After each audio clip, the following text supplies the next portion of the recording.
Selon Wikipédia, Internet est un vaste réseau informatique sur lequel est hébergé Wikipédia. C'est en connectant tous les ordinateurs entre eux que nous avons réussi à créer cette toile remplie de W, de hashtags et de codes promo. C'est sous cette toile que nous retrouvons les intelligences artificielles qui menacent de remplacer les intelligences naturelles d'un jour à l'autre.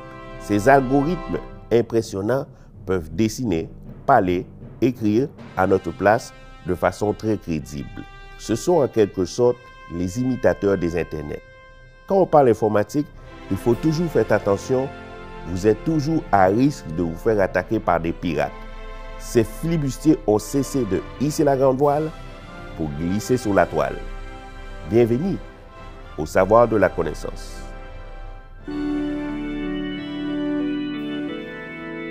Le savoir de la connaissance est enregistré devant pas de public. Bon temps à tous et bienvenue sur le Savoir de la connaissance, une émission web de vulgarisation scientifique, technologique et culturelle où nous tentons d'en apprendre un peu plus sur le monde qui nous entoure en discutant avec des experts de sujets dont ils sont les experts. Je suis le Louis Courchaine et avec moi, comme toujours, le célèbre professeur Zéphyr, qui, m'a-t-on dit, a une adresse courriel. Bien sûr, il s'agit du 10-12 rue Masson. Ah, je ne savais pas que c'était possible. Je vais me coucher moins niaiseux ce soir. Pour se coucher moins niaiseux ce soir, il faut s'être levé niaiseux ce matin. Mais avant d'aller plus loin, une émission web comme la nôtre serait impossible à réaliser sans l'aide de nos précieux commanditaires, qu'il nous faut remercier. L'émission web que vous écoutez est une présentation de Les Aciers Sainte-Marthe. Venez nous voir pour constater qu'on est solidement acier. Les avions. Pour se rendre quelque part de loin vite et bien, pensez à les avions. Et bien maintenant que c'est fait, nous pouvons nous consacrer au sujet du jour, l'Internet, l'informatique, les ordinateurs et les intelligences artificielles. Comme vous le savez, mon ami, l'Internet est souvent protégé avec plusieurs mots de passe. Le mot de passe le plus populaire, c'est 1, 2, 3, 4, 5, 6. Et vous, le Louis, quel est votre mot de passe? Ah, normalement c'est secret, mais je peux bien vous le dire. C'est Surferboy69, KittyBunny69, Aloha69. Et vous? W. Ah, c'est très court. Effectivement. Plus facile à retenir. Hein? Ce qui m'apporte à vous parler de notre concours d'aujourd'hui. Mon mot de passe est plus fort que le tien. C'est très simple. Vous n'avez qu'à mettre votre mot de passe sous la vidéo en commentaire et vous courez la chance de gagner un prix. Vous courez la chance de gagner un abonnement de 3 mois à la SAAQ, un certificat cadeau de 15 $ à la NASA, ainsi qu'un album d'autocollants de la CAQ. Oh là là, ça donne le goût de gagner. Mais qu'en est-il maintenant de ces fameuses intelligences artificielles? Mais mon ami, vous voyez, l'intelligence artificielle, c'est un peu comme les saveurs artificielles, si je peux faire le parallèle. Lorsqu'on mange une gomme Juicy Fruit, hein, eh bien, pourriez-vous me dire quel est le fruit qu'on goûte? Je ne pense pas comprendre. Suivez-moi. Oui. L'intelligence artificielle est artificielle. Donc, fausse. Oui. Donc, on peut dire que si l'intelligence artificielle est fausse, ce serait de la réelle stupidité. Ah, je comprends mieux maintenant. Vous dites n'importe quoi. Oui. Et pour le prouver, voici notre invité de la semaine. Analyste en sécurité informatique, chargé de cours à l'École des médias et au département informatique de l'UQAM, fondatrice du Lab 2038. Mesdames et messieurs, voici Anne-Sophie Letellier. Oh! Anne-Sophie Letellier, bienvenue. Merci. Alors, j'ai une première question pour vous. Souvent, les virus vont voyager entre ordinateur à ordinateur, mais est-ce qu'un virus informatique peut se transférer sur un humain? Hein? Un peu comme les animaux transmettent parfois des virus aux humains. Bien, techniquement, les virus informatiques restent sur les ordinateurs, donc ils sont créés souvent par des humains, donc qui vont programmer le virus.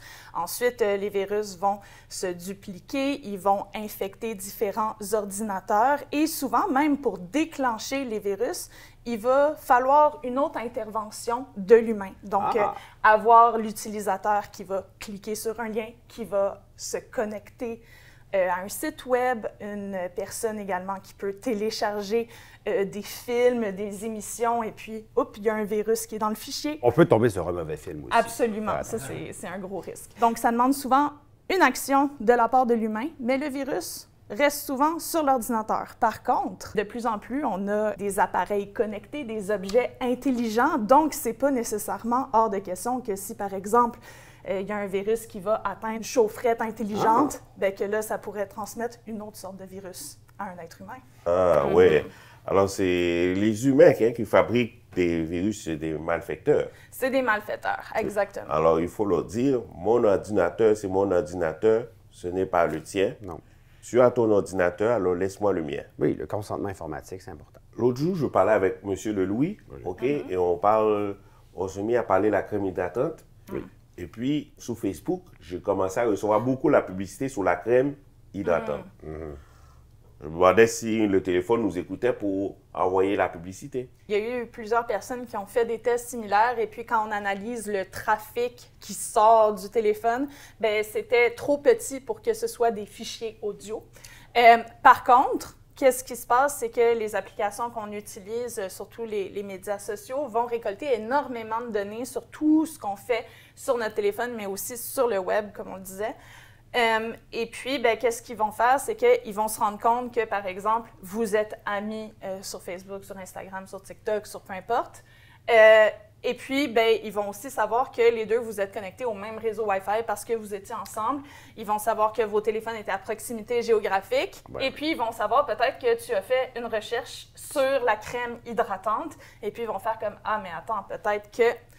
on pourrait proposer ça » et c'est comme ça, en fait, que les publicités ciblées fonctionnent. On fait plein de déductions en fonction des activités des personnes qui sont proches de nous, que nos téléphones comprennent qui sont proches de nous. Donc, si moi et le Louis, nous sommes amis, nos téléphones aussi vont devenir amis. Oui, c'est une manière de voir ça. Oui, oui, bien, en quelque sorte, ils se partagent des cookies, c'est ce qui arrive. Ils ne vont pas se partager les cookies. Par contre, les données vont être stockées sur vos propres téléphones et c'est Facebook ou c'est les autres applications qui vont faire les liens entre les données qu'elles récoltent sur ton téléphone et les données qu'elles récoltent sur ton téléphone. Ils vont se recommander des cookies.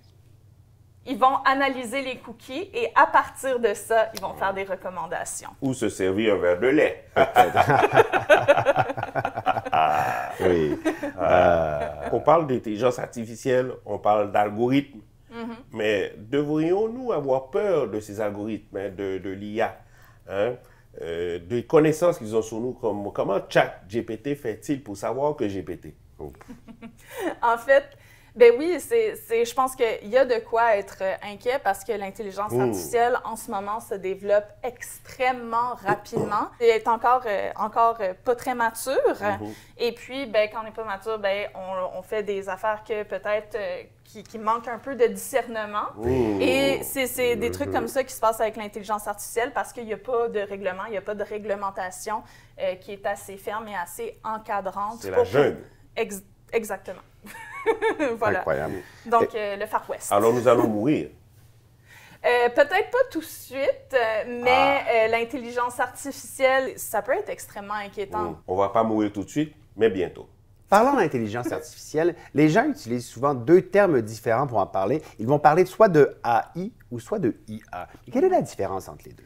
Bien, en fait, c'est qu'il y en a une qui est en français, l'intelligence artificielle, IA, et il y en a un qui est en anglais, Artificial Intelligence, AI. Oh! Donc, l'intelligence artificielle, c'est pas seulement en français. C'est aussi en anglais. Ben, c'est tout le temps qu'on avait pour en parler parce que c'est maintenant le moment de la chronique du jour. Jean-Michel Martel, Déjà. professionnel, expert en technologie. Des technologies Des en technologies général. en Je connais général. toutes, sans exception. Ça fait longtemps qu'on vous a pas vu sur le plateau. Vraiment. Un bout, là, je m'en rappelle même pas la dernière Ben, fois. la dernière fois, l'émission n'existait pas. Et la technologie, ça évolue rapidement. Tu sais, c'est quelque chose qui... c'est rapidement désuet. Tu sais, on se rappelle déjà du Padget, tout ça. Et tout ça pour dire que, des fois, on peut faire des tatous avec des regrets. Comme, mettons, iPhone 14 Forever. Tu sais, ça va mal vieillir, un tatou de même. Là, tu sais. C'est sûr que c'est pas nécessairement la technologie qui va vous aider à perdurer dans le temps sur un tatou. Mais non. Tu sais, moi, j'ai appris mes erreurs en me faisant tatouer un acétate. Oh! Fantastique, on la voit très peu. Ben, c'est ça, ouais. Ben, Réussi. Oui. Enfin, là où ce que je voulais en venir, c'est que je crois que la technologie, ça évolue constamment, mais qu'à un moment donné, il y a une limite avec ça. Tu sais. Ben je oui. pense que j'ai trouvé la quintessence des inventions, la quintessence de la sommité de la création humaine. C'est une application sur cellulaire, vous allez voir, c'est assez hot. Oh! sais. Ah ben,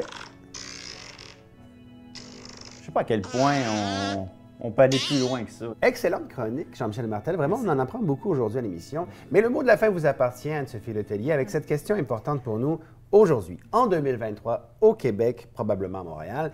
Quel est l'avenir de la sécurité informatique? C'est une grosse question. En fait, je pense qu'il y a plusieurs grands défis qui Alors, nous attendent. qu'avons-nous appris aujourd'hui?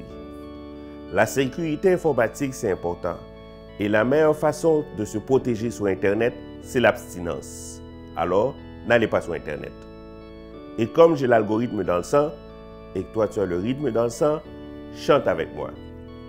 Le savoir de la connaissance, cultiver son érudition, explorer toutes les sciences, étudier toutes les questions.